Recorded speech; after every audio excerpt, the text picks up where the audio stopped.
Kekeh yang katanya aku bohong gitu. Demi Allah, aku demi sumpah pocong aku mau gitu loh.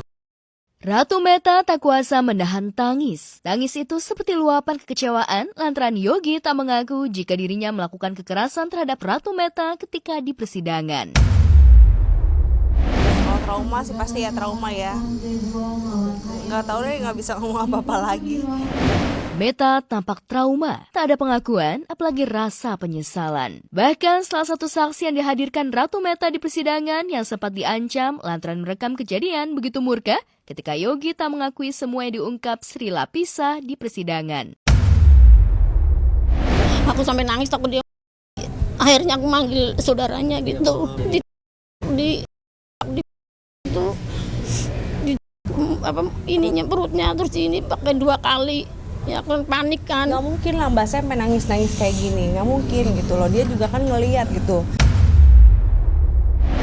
Jika kekerasan itu terbukti, maka Yogi bakal menerima ganjaran yang cukup berat. Bagaimanapun, Yogi merupakan ayah bagi anak kandungnya. Jika Yogi dipenjara lama, bagaimana nasib anak-anak?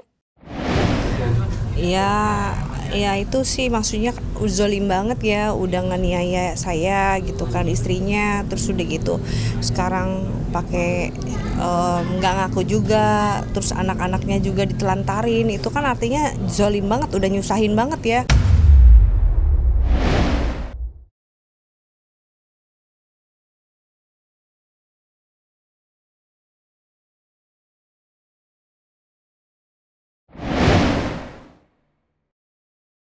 Sidang lanjutan kasus dugaan kekerasan dalam rumah tangga yang menjerat Yogi Rinaldi pada Ratu Meta mantan istrinya kembali digelar di Pengadilan Negeri Jakarta Timur. Sidang mengagendakan keterangan saksi dan menghadirkan ART mantan pasangan suami istri ini. Keterangan ART seperti jadi kunci. Ada tidaknya tindak kekerasan yang dilakukan Yogi pada Meta selama berumah tangga. Kekeh yang katanya aku bohong gitu. Demi Allah, aku demi sumpah pocong aku mau gitu loh. Aku sampai nangis takut dia mati. Akhirnya aku manggil saudaranya gitu.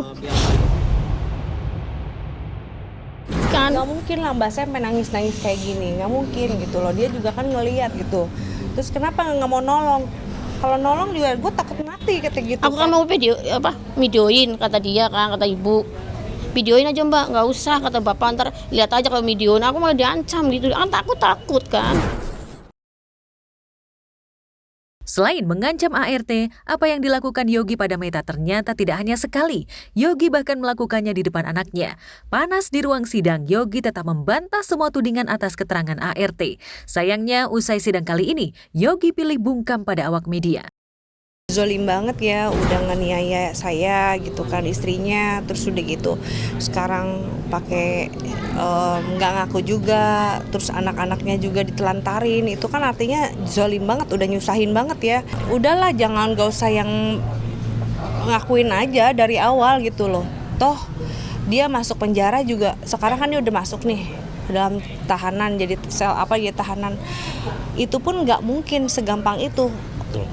Pihak hukum itu menangkap dia tuh sebagai tahanan, nggak mungkin segampang itu. Di keterangan terakhir dalam menanggapi klien saya, seolah menyangkal, memukul, menendang, dan dia hanya bilang hanya menangkis dari serangan dari klien saya, dan itu kan sangat-sangat ironis ya, sedangkan dari pemeriksaan dari kedokteran, dari rekam medis, dari visum itu berkata lain.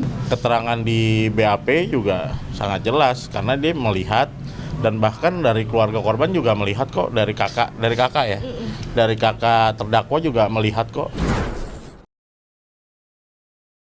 Bantahan Yogi bikin ibu dua anak ini tak kuasa menahan tangis.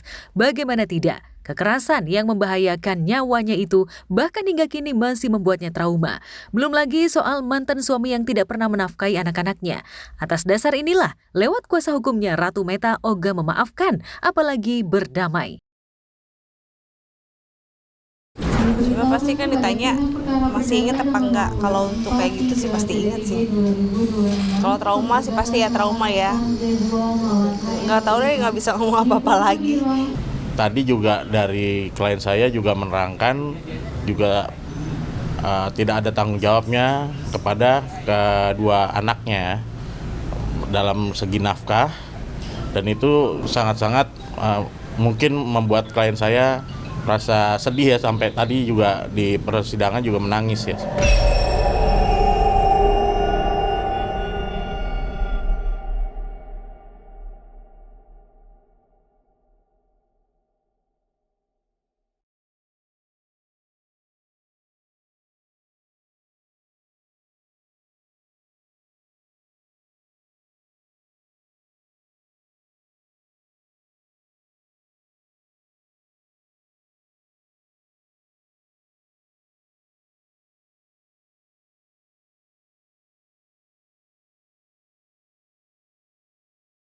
Pemirsa, setelah membuat video berisi pengakuan dosa dan permintaan maafnya kepada Ressa Rizky Rosano putranya, Denada membubuhkan inisial RR di bio akun Instagramnya.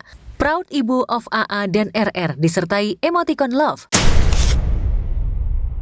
Meski anak bungsu, AA alias Aisyah Aurum disebut lebih dulu dari RR kakaknya. Namun, no problemo bagi Ressa soal penempatan inisial itu. Yang jadi persoalan, ia meragukan ketulusan permintaan maaf dari ibu kandung yang masih dipanggilnya Mbak Dena. Padahal, Ressa berharap wanita yang telah melahirkannya itu datang dan memeluknya, lantas memintanya memanggil Mama, bukan Mbak Dena. Karena satu Indonesia sudah tahu kalau mereka bukan saudara sepupu.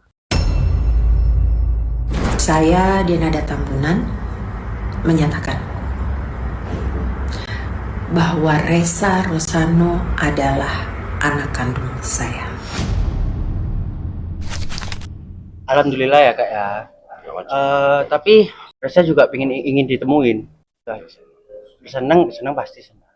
Tapi juga menjalin hubungan lah yang baik. Ya maaf ya Mbak ya, kalau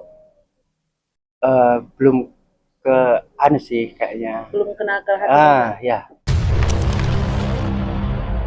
Ini Ressa sudah lihat belum Ibu mengubah nama di Instagram jadi AA dan RR? Ressa sudah lihat? Belum lihat Ressa. Belum lihat.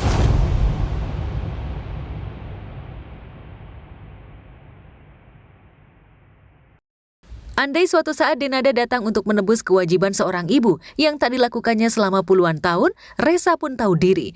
Ia tidak mau merepotkan dengan tinggal bersama Denada. Ressa hanya ingin pengakuan secara tertulis dan keterangan asal-usul di akta kelahirannya diubah.